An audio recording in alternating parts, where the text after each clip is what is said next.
Olá, meus irmãos, em mais um estudo deste sábado da Fraternidade Espírita Paulo de Tarso, onde hoje vamos estudar o capítulo 1, Não Vim Destruir a Lei, e o item a ser abordado é o item 5, que fala exatamente sobre o Espiritismo. Dando continuidade ao que o Lucas já comentou e proferiu, pedimos apenas o auxílio dos irmãos superiores para nos ajudar nas explanações e nos humildes esforços desta tarde. Bom, esse capítulo nós verificamos inicialmente as 3 revelações, né? Moisés, Jesus e o Consolador prometido.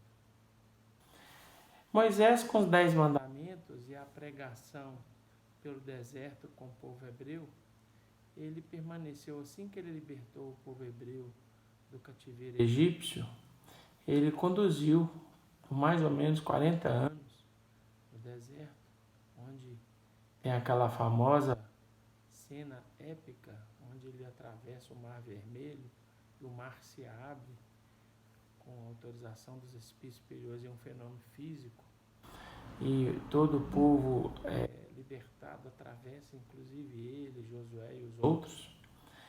A gente constata que ele teve a sua missão cumprida, ele cumpriu a sua missão, né? Mas teve um outro objetivo, além de receber as tábuas dos 10 mandamentos, né? A lei dos 10 mandamentos. Ele também apregoou com o seu povo o Deus único, o monoteísmo. Tanto que quando ele voltou do Monte Sinai, ele foi surpreendido, porque era longe, alguns dias, né, de caminhada. Ele veio com as tábuas da lei nas mãos e ele verificou que eles tinham derretido todo o ouro que eles tinham, que eles possuíam, e fizeram um bezerro de ouro, né? Então ele ficou muito triste, jogou as pedras no chão, né, as tábuas no chão. Ficou muito chateado. E ele retornou ao Monte Sinai e recebeu novas tábuas da lei, mas foi advertido pelo Espírito Superior. Não sei se é a palavra correta, advertido, ou foi orientado, porque ele é um missionário, né? Quem somos nós de julgarmos Moisés? Mas ele foi orientado que ele não adentraria a terra prometida, só chegaria no local e passaria para outro o compromisso de dar continuidade àquela jornada. E lá, chegando lá, né, naquele local que seria a terra prometida, ele então conclui sua jornada e passa para Josué dar continuidade e levar o povo hebreu até o local destinado, que seria a terra prometida. A segunda revelação, nosso Senhor Jesus Cristo, que não só confirmou os 10 mandamentos, mas também sintetizou em 2. Amarás o teu Deus sobre todas as coisas e ao próximo como a si mesmo. Ensinou o perdão sincero com esquecimento total das ofensas recebidas. Nos ensinou essa grande virtude, digo eu, tão difícil de adquirir, que é a humildade. Pediu perdão por nós na cruz. E, além disso, escolheu 12 homens simples para levar aos 4 cantos do mundo a mensagem da Boa Nova. E criou a primeira casa de assistência à humanidade, junto aos seus discípulos, escolhidos os 12, que dos 12, 10 eram pescadores, está lá no livro Boa Nova. 10 eram pescadores em Cafarnaum, né, dos 12 primeiros escolhidos, e esses homens cumpriram sua lição. Ele ajudou esses vultos, essas criaturas missionárias, né, como Simão Pedro, como Paulo de Tarso, como Maria de Madalena, e nos deu um ensinamento muito importante, que não podemos atirar a pedra a ninguém, porque nenhum de nós estamos livres de cometer um pecado, um engano, porque Ele ensinou para nós a verdadeira noção de justiça, que é a noção de igualdade, de amor, de respeito, de respeitar não só o nosso semelhante, mas acima de tudo praticar a caridade, amar os nossos inimigos. Pô, tão difícil isso, amar os nossos inimigos, a começar pelo perdão, né? E também deu um outro exemplo para nós, muito grandioso, a dignidade do trabalho. Muitos achavam que ele ia ser, ia trabalhar no templo de Salomão, né? A sua mãe, Maria Santíssima, que ainda não havia entendido totalmente a sua missão natural, normal. Maria Santíssima é uma criatura evoluidíssima, deu a sua vida pelo próximo em Éfeso, né? Depois da morte e da crucificação do seu filho, do nosso Jesus Cristo. Maria Santíssima ajudou muitas e muitas pessoas. E quando chega depois do Cristo, do nosso Senhor Jesus Cristo ter ressuscitado, Ele é o último homem a ser atendido por ela, onde ela aconselhava, onde ela ajudava, né, as pessoas que sofriam. E quando ela viu aquelas marcas na mão, que pregos perfuraram, os pés marcados, imediatamente ela identificou que era o seu filho santo, o seu filho que só ensinou o amor. E nós, infelizmente, devido ao atraso espiritual, não entendemos a sua missão, não compreendemos os seus ensinamentos e o crucificamos. Mas com a ressurreição, ele veio mostrar que a vida continua. E ele foi chamar a sua mãe, que já estava velhinha, e falou para ela: venha, minha mãe, o meu pai pediu para vir buscar-te, porque a senhora será a rainha dos anjos. Nossa Senhora, essa página é muito linda.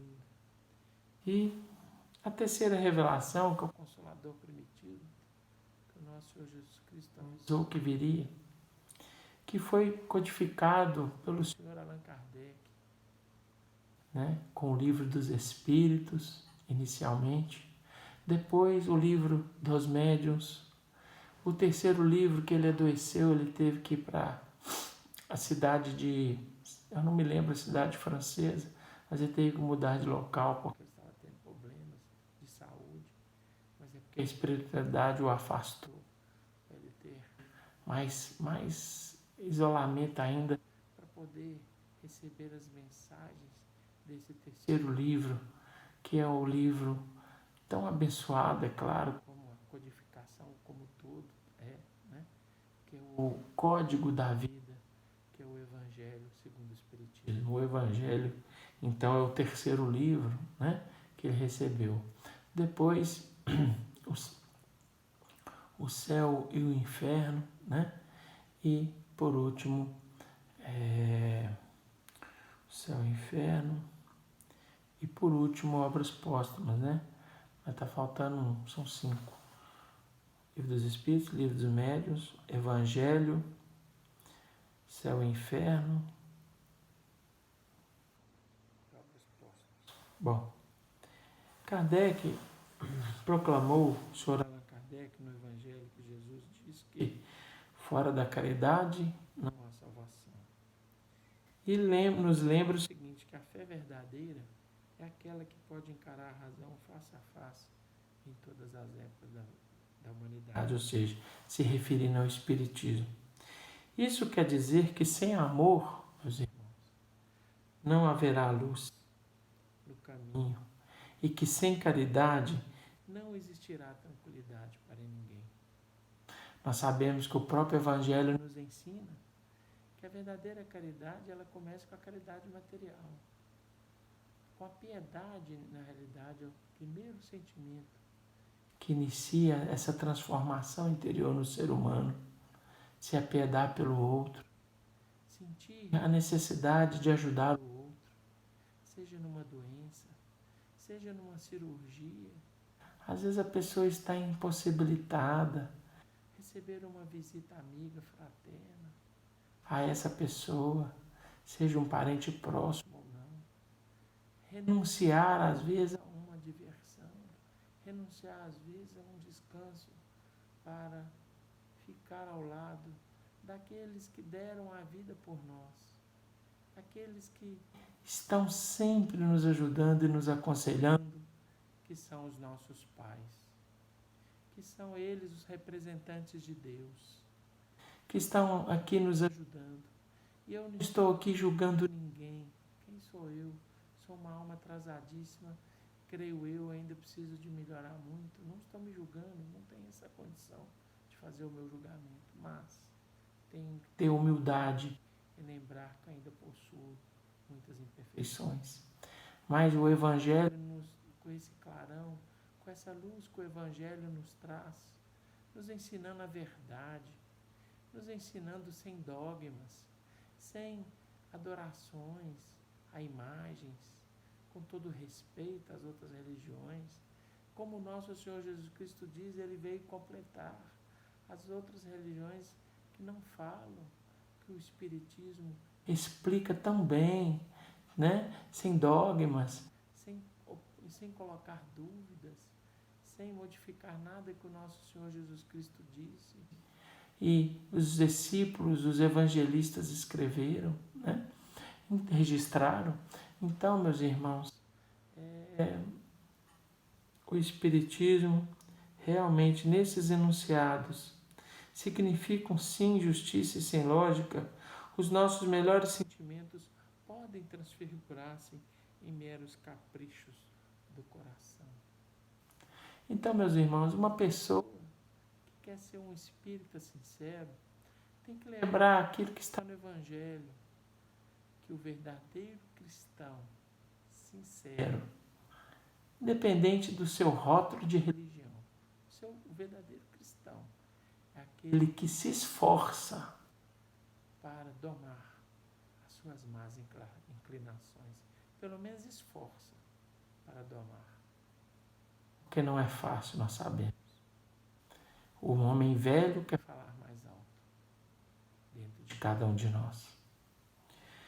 No livro Consolador, veio esclarecer para nós, com tanta clareza, Emmanuel responde na pergunta 353 o seguinte, olha a pergunta. O Espiritismo veio ao mundo para substituir as outras crenças? Então vem a resposta de Emmanuel. O Consolador, como nosso Senhor Jesus, terá de afirmar igualmente: eu não vim destruir a lei. Então o Espiritismo não veio acabar, dar fim a cabo em nenhuma crença. Respeita todas as crenças. É só lembrarmos o missionário recentemente desencarnado Francisco Canto Xavier. Em algum momento ele atacou alguma religião? Não. Pelo contrário, ele respeitou todas as religiões. Ele, pelo contrário, ele enalteceu as criaturas boas de outras religiões. Ele silenciava, ele que foi atacado, vilipendiado, humilhado, e silenciou a tudo e a todos, dando o verdadeiro exemplo do perdão sincero e principalmente da verdadeira caridade. Então, continua Emmanuel em seu esclarecimento. O Espiritismo não pode guardar a pretensão de exterminar outras crenças, parcelas da verdade que sua doutrina representa, mas sim trabalhar por transformá-las, levando-lhes as concepções antigas para o clarão da verdade imortalista. Hoje, até pouco tempo, eu estava lendo numa revista de grande circulação, hoje uma religião, a doutrina católica, né? Hoje 85%, tem um ano e meio que eu li isso, deve ser mais, 80% dos católicos hoje acreditam na reencarnação, ou seja, na vida após a morte, né? Que nós voltamos com um novo corpo, que nós regressamos para a pátria espiritual, ou seja, a vida continua. Isso é muito importante, né? Porque senão não teria sentido a vida saber que depois dessa vida íamos ficar debaixo da terra para sempre. Isso não existe. Isso era uma doutrina materialista que acabou. Nós sabemos que a vida continua e Deus, pela sua infinita bondade, Ele nos dá sempre uma nova chance para tentarmos diminuir o nosso fardo de imperfeições, procurando fazer melhor, procurando evoluir, procurando se transformar interiormente em nossas vidas. Porque a missão do Consolador, a missão do Espiritismo, tem que se verificar junto das almas, continua Emmanuel, e não ao lado das gloriulas efêmeras, ou seja, dos triunfos materiais, esclarecendo o erro religioso onde quer que se encontre e revelando a verdadeira luz pelos atos e pelos ensinamentos. O espírita sincero, enriquecendo os valores da fé, representa um operário da regeneração do templo do Senhor, onde os homens se agrupam em vários departamentos, ante altares diversos, mas onde existe um só mestre, que é Jesus Cristo. Então, várias religiões, de formas diferentes, se agrupam para reunir em nome do Senhor, mas devemos lembrar, o nosso mestre, Senhor Jesus Cristo, é um só, para todos. O nosso Senhor Jesus Cristo não falou para os espíritas, não falou para os católicos, não falou para os budistas, nem para os protestantes ou para os reformistas. O nosso Senhor Jesus Cristo falou para todos. Para aqueles que sentem a sua palavra, refletem sobre a sua palavra e procuram melhorar. Procuram refletir. Como diz o nosso Senhor codificador, o Sr. Allan Kardec, ler, estudar, refletir e realizar, praticar. Precisamos sentir o que lemos, ou, na realidade, o que estudamos na doutrina espírita. Ela é o grande farol que ilumina o nosso caminho aqui na Terra, nessa encarnação presente. E eu trouxe uma lição, meus irmãos, a lição do livro Venha de Luz, a lição do livro Religião dos Espíritos, que se intitula O Homem Bom. Para que muitos aqui já sabem que Jesus foi, depois que ele narrou a parábola do bom samaritano, aquela lição linda, né? Onde foi o samaritano que socorreu aquele irmão na estrada, só relembrando rapidamente, e que o ajudou levando até uma hospedaria, sendo que anteriormente havia passado o sacerdote e o levita, e nada fizeram, nem se apiedaram por ele, né? Para fazer algo para socorrê-lo, que havia sido assaltado por ladrões, vilipendiado, machucado, e foi ele, o bom samaritano, que o ajudou, sem perguntar nada, sem interpelar nada, nem seu próprio nome ele procurou saber. Nem procurou saber se tratava de um assaltante. Procurou ajudar. Procurou servir ao Senhor, como ele serviu com amor e com alegria, salvando ele talvez de uma morte, né, que poderia ocorrer se ele ficasse lá. Então, o doutor da lei, alegando que não havia compreendido totalmente a lição, perguntou com sutileza ao nosso Senhor Jesus Cristo: Mestre, que fazei para ser considerado um homem bom? Evidenciando, mostrando uma paciência admirável, o nosso Senhor Jesus responde: Meu irmão, imagina-te você vitimado por uma mudez que te iniba na manifestação do verbo escorreito, ou seja, da fala, e pensa quanto seria grato te mostrarias ao companheiro que falasse por ti, te ajudasse, né? Na forma de comunicar. Por ti a palavra encarcerada na boca. Então, se você fosse mudo, mas se tivesse alguém do seu lado te ajudando, né? Servindo com paciência e com alegria para facilitar a sua comunicação. De novo o mestre fala o seguinte para ele: meu irmão, imagina-te de olhos mortos pela enfermidade irremediável, ou seja, a cegueira, e lembra a alegria da caminhada. A pessoa que não vê, às vezes tem muita dificuldade de caminhar, né? Ante as mãos que te estendem ao passo incerto, porque aí você não vai ter totalmente certeza, né? Onde está caminhando, está enxergando, tem que saber onde é que está pisando, né? Garantindo-lhe a segurança. Imagina-te caído e desfalecente na via pública, machucado, caiu, e vem alguém ao seu consolo nos seus braços que te oferece amparo, sem qualquer desrespeito para com os teus sofrimentos. Que bonito.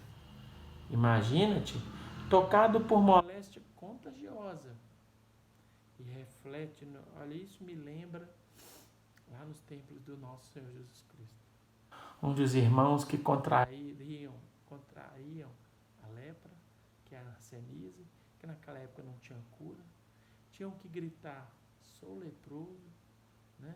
Sou imundo, absurdo, né? Uma falta de caridade tremenda para receber alguma ajuda, onde eles trancavam as portas com medo de pegar a doença.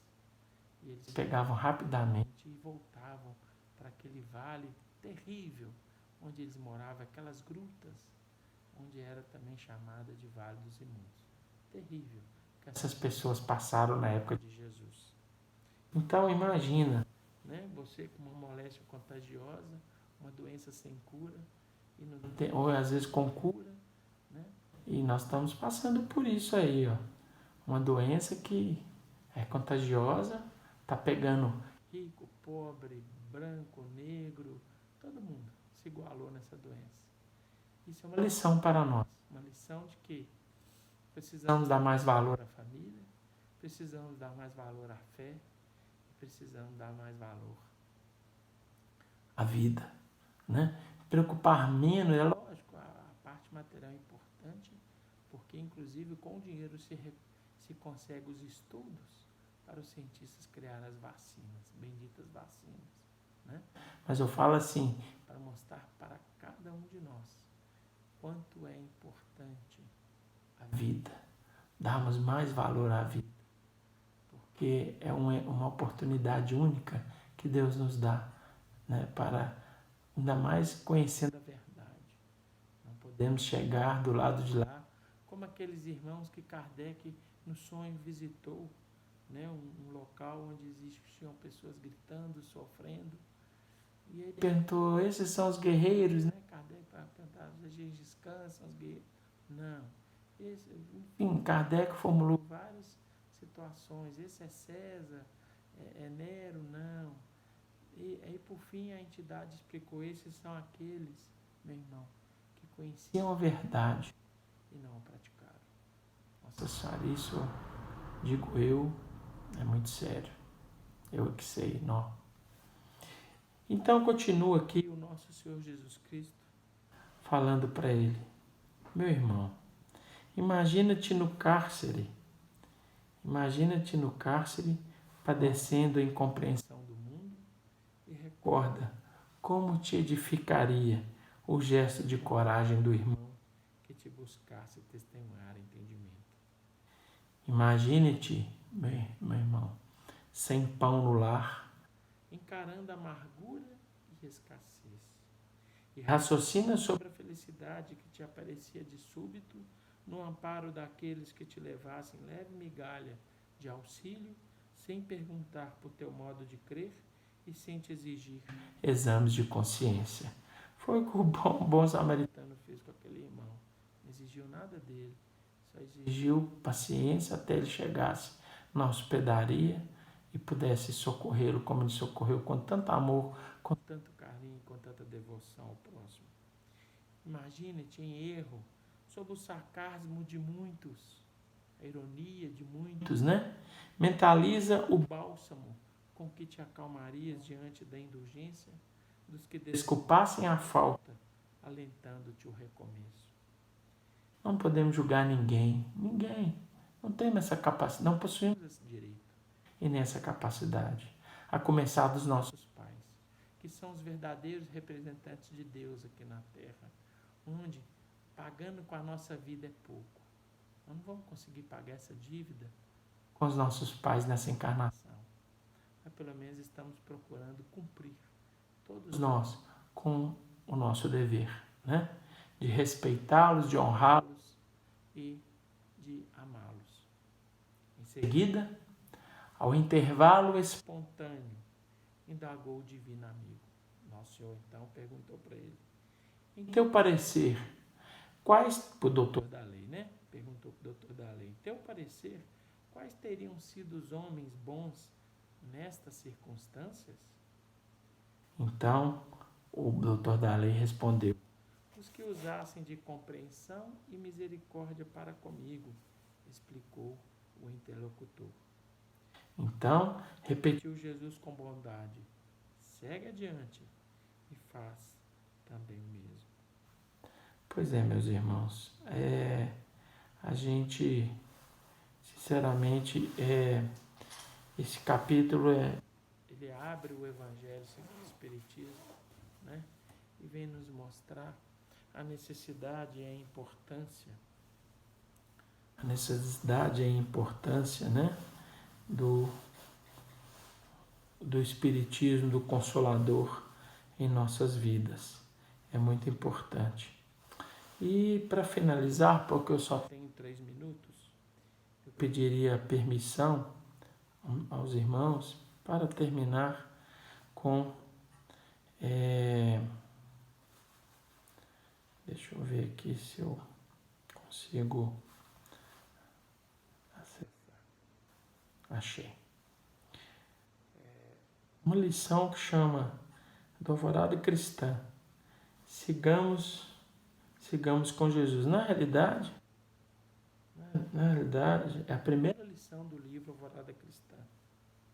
Maomé foi valoroso condutor de homens. Milhões de pessoas curvaram-lhe as ordens. Todavia, deixou o corpo como qualquer mortal. E seus restos foram encerrados numa urna que é visitada anualmente por milhares de curiosos seguidores. Carlos V, poderoso imperador da Espanha, sonhou com o domínio de toda a terra, dispôs de riquezas imensas, governou muitas regiões, entretanto, entregou um dia a coroa e o manto ao asilo de pó. Napoleão era um grande homem, fez muitas guerras, dominou milhões de criaturas, deixou o nome inesquecível no livro das nações, mas hoje, porém, seu túmulo é venerado em Paris. Muita gente faz peregrinação até lá para visitar-lhe os ossos. Como acontece com Maomé, Carlos V e Napoleão, os maiores heróis do mundo são lembrados em monumentos que lhe guardam seus restos mortais. Mas com Jesus, todavia, é diferente.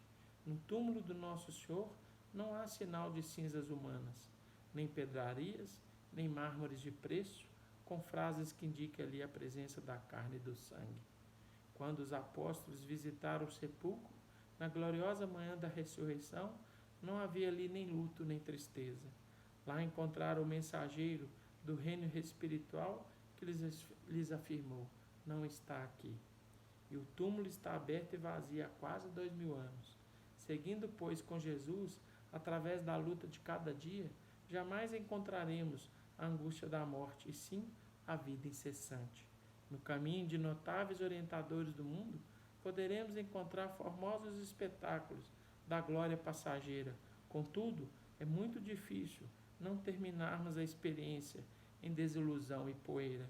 Somente Jesus oferece estrada invariável para a ressurreição divina.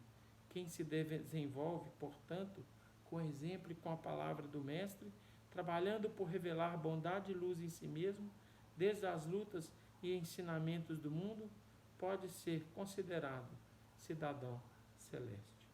Por isso, meus irmãos, com esta página eu agradeço a oportunidade de mais um estudo deste sábado e vamos encerrar então com uma prece, elevando o pensamento até Deus, nosso Pai, a Jesus, nosso Mestre e Governador espiritual da terra, agradecendo esta oportunidade preciosa de poder estudar esse Consolador prometido, que é o Espiritismo, que realmente nos consola principalmente na dor, nas dificuldades, nas provações, nos orienta, iluminando os nossos passos, clareando o nosso caminho para não entrarmos nos atalhos da porta larga. Ó Senhor Jesus, que abençoe a todos nós, a toda a humanidade, a todos os nossos irmãos da Fraternidade Espírita Paulo de Tarso, a todos os irmãos da terra que estão passando por dificuldades diante desta pandemia, levando a cada lar, a cada familiar, a paz, o entendimento, o conforto e principalmente o bom ânimo, não desistindo nunca, porque Jesus está conosco, está dirigindo este planeta e nós, como criaturas encarnadas, precisamos ajudar nesta regeneração do mundo, procurando, dentro das nossas limitações, fazer o melhor. Pai nosso que estais nos céus, santificado seja o vosso santo nome. Venha a nós o vosso reino, seja feita a vossa vontade, assim na terra como nos céus. O pão nosso de cada dia dá-nos hoje. Perdoai as nossas dívidas, assim como nós perdoamos os nossos devedores. E não nos deixeis cairmos em tentação, mas livre-nos do mal, porque o poder e a glória para todos sempre. Que assim seja. Pois é, meus irmãos, uma boa noite para todos. Fiquem com Deus.